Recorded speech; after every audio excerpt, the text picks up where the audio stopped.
Kia ora, e te ropu, and welcome into News to Me. I'm Zion, and we have news so fresh, wait for it, it's crunchy. This week, more than 1,000 criminal charges have been brought against young offenders after raids on shops in Auckland and Waikato. 350 were arrested between February and September, some for repeat offending in ram raid and smash and grab robberies. Police say their investigations are continuing and more arrests are expected. A woman has been arrested following a burglary at a South Auckland food bank.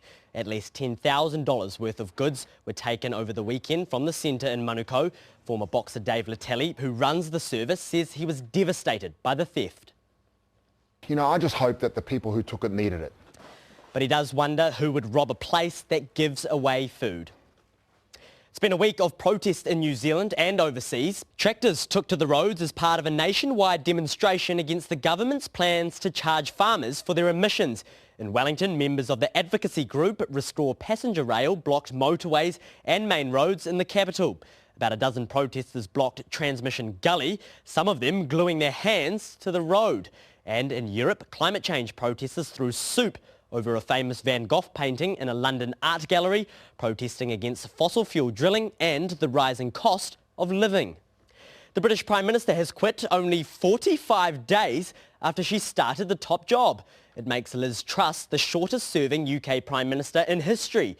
During her brief term, she had to abandon her economic policies, stop her own destructive environment plans, and her most senior ministers resigned. Her replacement will be confirmed within a week.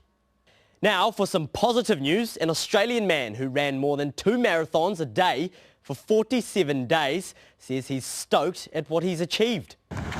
46 and a half days. Woo! They call him the Foot Falcon or just Shuey. 23-year-old Ned Brockman raised more than $1.5 million for the homeless. He celebrated finishing the mammoth 4,000-kilometre run in Sydney on Monday. The electrician says his biceps were unable to straighten after being in the running position for so long, and he suffered from blisters and, wait for it, maggots living in his toes after running from the west to the east coast. Either way, what an absolute legend. It's a long weekend and a feast of sport is on offer, most notably the Women's Rugby World Cup and the Rugby League World Cup. The Black Ferns take on Scotland on Saturday at the Northland Event Centre in Whangarei. The Ferns are already through to the knockout stages after bonus point wins against Australia and Wales. The Kiwis began their World Cup bid in England, beating Lebanon 34-12. They play Jamaica on Sunday morning. How much do you know about Tikanga? In Te Ao Māori, Tikanga describes practices and values which are rich and layered. Take a look. Tēnā koutou. Today we're looking at the wonderful world of Tikanga Māori. Each culture is unique and rich in its own way and has been passed down and developed over time. Here in Aotearoa, Māori values and traditional customs connect to Māori gods. Tikanga are guidelines for the appropriate way of doing things. To explore the basics of tikanga, we should begin by looking at the states of tapu and noa. Tapu refers to a state of sacredness. It outlines restrictions and actions that are prohibited.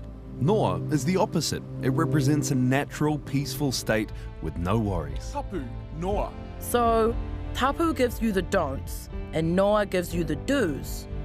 How about some examples? Let's look at the tikanga for why Māori don't wear shoes inside. At the marae, the area in front of the wharenui is known as the Ātea. This is the realm of the Atua Tūmātoenga, the god of war. This is an area that's connected to tapu. The wharenui itself is connected to processes of noa. Some iwi explain that carrying dust on your shoes from the realm of tapu into the realm of noa is avoided by removing your shoes at the door. Tapu and noa are opposite states, but you can move from one to another by acknowledging practices like these. When you're a guest, you enter under the sacred state of tapu, and through the welcoming process, you are guided into a state of noa. Kia ora. This is complete when you share kai. Food sits in a state of noa. It neutralises the sacred energy and brings everyone into a settled state. More gravy, please. This is also why the next tikanga rules apply. No sitting on tables and no hats or items of clothing on the table either. Māori recognise that your body is sacred and therefore anything associated with your body is tapu. If you sit on a table or put a hat on the table, it's mixing the two opposing states. And also, it's kind of yucky. I certainly don't want bums on my table. Oof, stinky. Or hair in my food.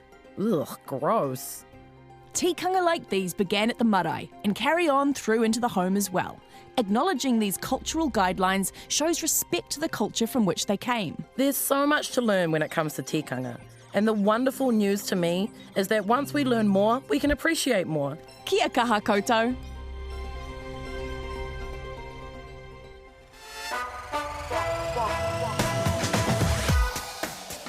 I'm Evie York, and this episode was made by TVNZ and RNZ and is public interest journalism funded through New Zealand On Air.